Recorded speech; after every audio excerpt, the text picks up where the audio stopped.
예, 안녕하십니까. 가슴분석센터 원장 하트로브입니다. 그, 빛의 몸에 대해서 이제 말씀을 드리고 있는데요. 음,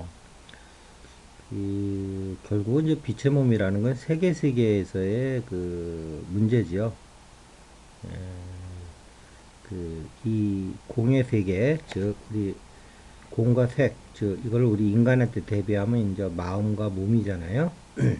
그래서 이제 우리 마음은 근본적으로 청정한 본성을 그 바탕으로 하고 있는 거고요. 그다음에 이제 우리 몸은 색, 즉 그 진화를 위한 그런 어떤 그 끊임없이 펼쳐져 나가는 그런 원리 속에서 이제 빛의 몸을 이제 얘기하는 거란 말이에요.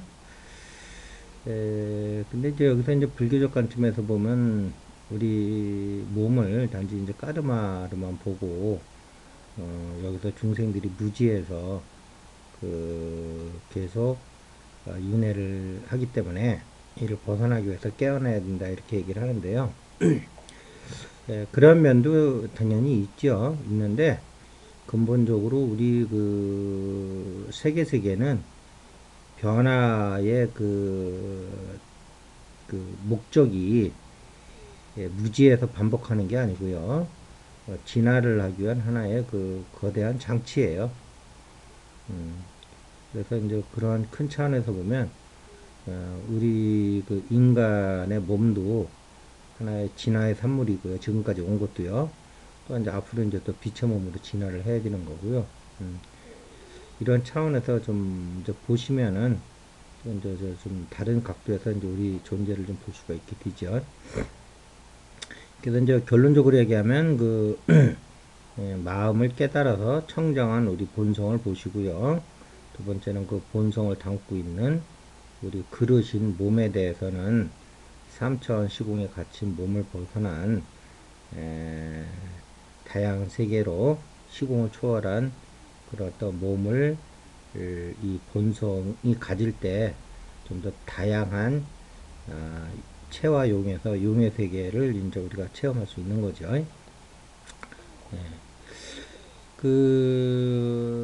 이러한 그 우리 그 빛의 몸에 있어 가지고 이제 여러 가지 이제 그 이론과 이제 그 기법들이 있을 수가 있는데요. 그 중에서 이제 가장 핵심적인 건 뭐냐면은 그 심장 안에 있는 그 심장의 동굴, 우파니샤드에서 얘기하는 그 부분 또 에너지라는 측면에서 보면 환희체라고도 얘기를 해요. 거기 가면 이제 환희가 이제 있기 때문에 이 자리를 찾는 게 이제 가장 이제 급선무고요. 요거를 이제 뭐 불계병점이라고 하기도 하죠. 티베트 불교에서는. 근데 다 같은 얘기입니다. 또 불계명점 안에는 또 그 안에 이제 또 정광명이라고 하는 또 뭐 서양에서는 이걸 이제 머카바라고 또 얘기를 하죠. 이러한 그 자리를 찾는 게 이제 급선무고요.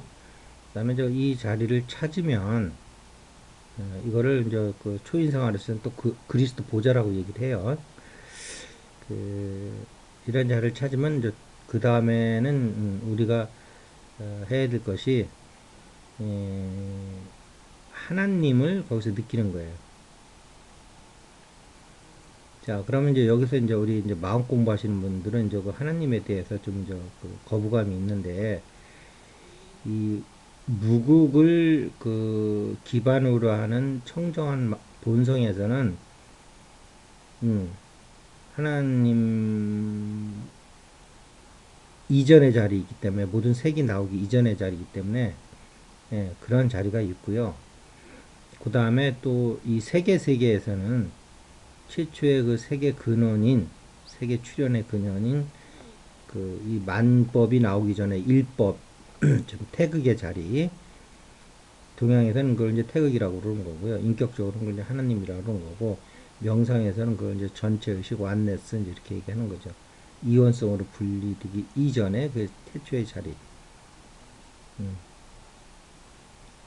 그래서 우리 인간이 인격적인 거는 그 자리가 인격적이기 때문에 우리가 인격적인 거예요. 프랙탁 원리에 의해서 거기서 계속 이제 그 카피가 돼서 나와도 그 근원인 그 자리가 인격적인 면이 있기 때문에 우리가 인격적인 거지. 그, 이 물질의 세계라든지 이 현상계가 인격이 없는데 갑자기 인간만 인격을 갖고 있다? 이거는 조금 좀 그 무리가 있는 생각이죠. 그래서 이제 우리가 이제 일법에서 만법이 나왔다고 그러잖아요. 근데 그 만법은 일법을 그대로 복사한 거라고요. 카피하고 있다고요. 모두 원리는 똑같다고요. 그럼 만법 중에 하나는 우리 인간이 인격이 있다는 거는 그 일법이 인격이 있다고 봐야 되는 거죠. 자, 그래서 그러한 인격적인 그 하나님이 있다 이거죠. 그 다음에 이제 원리적인 하나님도 있고요. 음. 그래서 우리 인간 안에 들어와 있는 그 하나님, 그, 그 자리를, 특히 이제 그거 인간 안에 들어와 있는 부분만 할 때는 이제 그걸 그리스도라고 한다고 그랬죠. 음. 여기에서 이제 그 하나님을 느끼면, 왜냐하면 우리 인간 안에 심어진 근원적인 자리가 이게 불계명점이거든요. 그리스도 보좌의 자리고. 그래서 그 자리에서 이 근원인 하나님이 이제 거기서 이제 초인 생활에서 얘기한 것처럼 그리스도 보좌에서 이제 하나님을 만난단 말이에요. 그 근원의 자리에서 그 근원을 만나는 거예요. 우리 인간을 그 소우주라고 하듯이 모든 우주의 그 내용들이 다 압축돼서 들어와 있기 때문에 근원 자리도 들어와 있다고요. 그럼 거기서 이제 하나님을 느끼면 어떻게 되는 거냐? 그 다음에는 이제 우리 이 앞전 동영상에서 그 머리에서 그 사랑을 느끼라고 그랬죠. 그래서 이 머리가 지금은 단지 생각하는 머리로만 있는데 거기서 사랑을 느끼는 머리로 만들어라. 그래서 그 느끼는 머리로 그러면 그 생각하는 머리가 없어지는 게 아니고 생각하는 머리에서 그 느끼는 머리까지 하나 기능이 더 탑재되는 거란 말이에요. 그럼 우리 의식의 세계가 더 넓어지는 거잖아요. 어차피 우리 몸은 물질 차원에서 몸은 머리에 이제 명령을 받는 거란 말이에요. 근원적인 차원에서는 우리 존재의 중심인 가슴을 통해서 머리가 통제를 받고 그 머리가 다시 이제 우리 몸을 다스리는 거란 말이에요. 그렇게 체계적으로 돼 있잖아요. 그러면 그렇게 이제 느끼는 머리를 만들어 놨으면 그 다음에는 이 그리스도 보좌 즉 불계명점 즉 환희체에서 그 하나님 느껴지는 하나님을 느끼는 하나님이 아니고 느껴지는 하나님이에요. 느껴지는 하나님을 이제 머리에서도 느낄 수가 있는 거예요. 생각하는 머리가 아니기 때문에 생각하고 느낄 줄 아는 머리를 만들어 놓는 거예요. 그러니까 잔의 운해가 동시에 이제 다 작용을 하는 거죠. 그렇게 해서 이제 머리에서도 이제 하나님을 생각하는 게 아니고 생각과 동시에 느낄 수가 있으면 이 불계명점 즉 가슴과 넓게 얘기하면 가슴이겠죠. 가슴과 머리가 서로 통하면서 이제 하나가 되는 느낌을 가질 수가 있어요. 이렇게 됨으로써 이제 그 머리가 이원성을 벗어나기 시작해요. 그래서 이 현상계에서는 이원성에 의해서 생존을 이제 유지해 가면서도 근원적인 측면에서는 이론성의 세계를 이제 머리가 이제 기한을 하는 거죠. 그런데 또 이제 우리 차크라를 보면 이제 뇌과학자들은 이제 머리에서 이제 머리의 작동 메커니즘이 이제 생존과 구상이라고 그러는데 에너지 차원에서 보면은 1차크라가 생존을 관장하는 차크라란 말이에요. 근데 거기가 깨어나질 못하면 우리가 그 생존에 묶이게 돼요. 그렇게 되면 이 세상을 약육강시, 적자생존, 뭐 이런 어떤 그 이원성에 또 이제 틀에 묶이게 된단 말이에요. 그래서 이 세상을 어떤 만인을 위한 투쟁으로 이렇게 이제 왜곡돼서 이제 그 비춰지기 시작하는데요. 이제 1차크라도 에너지 차원에서 이제 그또 정화를 시켜줘야 되는데 이때 머리와 가슴이 이미 하나님이라는 건 또 다른 말로 하면 사랑이거든요. 어, 그 성품으로 보면 이제 사랑인 거죠. 인격체로 보면 이제 하나님인 거고 같은 말인데 이렇게 이제 이원성 언어의 세계에서 이렇게 나눠서 얘기할 수밖에 없거든요. 그러면 이 1차크라도 이제 그 다시 사랑의 차크라로 이제 그 변형을 시켜줘야 돼요. 그래서 1차크라가 뭐 성에너지라든지 생존 에너지만을 느끼는 초라한 곳이 아니고요. 어, 이그 1차크라에서 사랑과 하나님을 이제 느낄 수 있게끔 되는 거예요. 그렇게 되면 이제 여기서부터 시작해서 이제 나머지 그 차크라라든지 에, 모든 우리 그 모든 차원에서의 육체적인 그 몸에서부터 시작해서 더 높은 차원의 여러 차원이 같이 이제 같이 연합되어 있는 게 우리 이제 존재잖아요.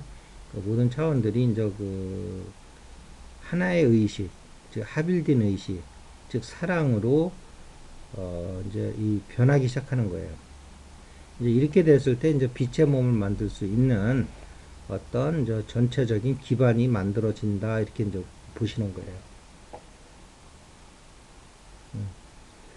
그래서 그 이제 기본은 이 모든 작업의 기본은 뭐냐면 우리가 가슴에서 사랑을 느끼는 것부터 시작이 되는 거예요. 일원성 사랑. 즉 사랑의 방에서 우리가 사랑의 실체, 그 일원성 사랑의 실체를 이원성 사랑이 아니고요. 좋고 싫어하고 하는 차원에서의 사랑이 아니고 절대적 사랑, 우주보편적인 사랑을 이 사랑의 방에서 가슴 명상에서 그 제 1단계 수행 과정에서 얘기하는 그 사랑의 방에서 우주보편적 사랑을 증득을 하면 그 사랑이 저 그리스도 보좌 자리, 저 불계명점 자리, 즉 정광명, 즉 환희체 뭐라고 얘기하든지 간에 진화의 자리, 심장의 동굴 뭐 여러 가지 얘기를 하는데요. 문화권마다 그 안에서 사랑을 그 찾을 수 있고요. 그 사랑이 또 인격적으로 보면 하나님이라고 하는 전체 의식을 만날 수가 있어요. 근데 그 기반이 되는 거는 우리가 그 사랑의 방에서 일원성의 사랑을 그 획득하고 난 다음에 이제 이것을 느낄 수가 있다는 거죠. 인간적인 그 미움과 좋아하는 거에 기반을 둔 사랑이 아니고요. 음, 그렇게 되면 이제 그 영적 가슴이라고 하든 그 이름을 뭐라고 하든지 간에 거기서 느껴진 사랑을 우리 근원자리인 그 자리에서 느껴진 그 하나님을 즉 전체 의식을 머리에서 또 느끼게끔 해줘야 되고요. 이래서 이제 가슴과 머리가 이제 하나가 되는 거고요. 분리되어 있으면서 또 하나가 되는 거죠. 내용적으로는. 그 다음에 이거를 다시 확장시켜서 1차크라까지 생존의 허덕이고 그 성의 허덕이는 1, 2차크라까지 사랑과 하나님을 거기서 그 느낄 수 있으면 이제 거기서부터 모든 차크라에까지 이제 이것을 확장시킬 때 우리 몸이 전체성을 획득하고 이제 사랑의 존재로 이제 완전히 그 변화가 되는 거죠. 그래서 수행의 중심 알파서부터 오메가까지 계속 결론은 사랑이거든요. 그것을 가지고 좀 이렇게 저렇게 이제 그 테크니컬하게 몇 가지가 좀 들어와서 우리가 이제 빛의 몸으로 올라가는데 그 도구로 쓸 뿐이지 그 근간은 사랑을 벗어나질 않아요. 그래서 여러분도 지금까지 쭉 빛의 몸을 얘기하는데, 즉 사랑이다. 핵심은 그것을 인격적으로 얘기하면은 이론성 사랑이 즉 하나님이기도 하다. 그건 기독교적 구약에서 얘기하는 그 하나님은 아니다. 당연히 다르겠죠. 인간의 신에 대한 개념은 참 뭐 외계인으로부터 여러 가지 혼탁되기도 하고 여러 가지가 있는데, 어쨌든 그건 바깥에서 만나는 하나님이고요. 우리 내면에서 만나는 하나님에는 다를 수가 없거든요. 동서양이 수행에서 만나는 하나님은 그런 의미에서 하나님을 이해하시고요. 기독교적인 구약 성경에서 특히 굳이 성경적 하나님이라면 예수가 만나는 하나님은 그 하나님일 수가 있어요. 그렇지만 구약 성경은 다르다. 거기서 얘기하는 하나님하고는 다른 하나님이다. 이스라엘 민족에서 타민족을 때리는 그런 하나님은 아니다라는 걸 분명히 하시고요. 그런 하나님이 우리 가슴에서 만나질 리가 없잖아요. 아시겠죠? 오해가 없으시길 바라겠습니다. 자, 오늘 이것으로 마치겠습니다. 감사합니다.